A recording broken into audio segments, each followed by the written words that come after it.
force acting on a current carrying conductor when it is placed in a magnetic field. Okay, so whenever any current carrying conductor is placed in a magnetic field, then that current carrying conductor will experience a force. Why that current carrying conductor will experience a force? Because you have been taught that whenever current flows through a wire, flows through a conductor, then magnetic field is produced due to the flow of electric current, that is due to the flow of charge, electric charge. So magnetic field is produced, and when you are placing that conductor, current carrying conductor in a external magnetic field, और वो किसी के चलते भी हो सकता है, किसी मैग्नेट के चलते भी हो सकता है या फिर किसी another current carrying conductor के चलते भी हो सकता है. So whenever any current carrying conductor is placed in any magnetic field, then it will experience a force, क्योंकि उसका जो मैग्नेटिक फील्ड है करंट कैरिंग कंडक्टर के चलते भी मैग्नेटिक फील्ड बनेगा और उसको किसी मैग्नेट का जो मैग्नेटिक फील्ड है उसमें रखा गया है, तो उस मैग्नेटिक फील्ड से वो लड़ेगा.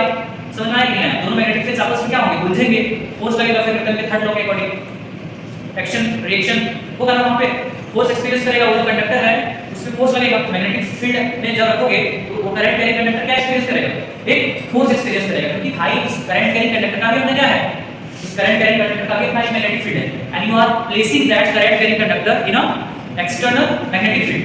तो वो मैग्नेटिक फील्ड उसके मैग्नेटिक फील्ड के साथ लड़ेगा और उसके फोर्स लगाएगा, तो वो मूव करेगा, डिस्प्लेसमेंट होगा. समझ में आया क्या?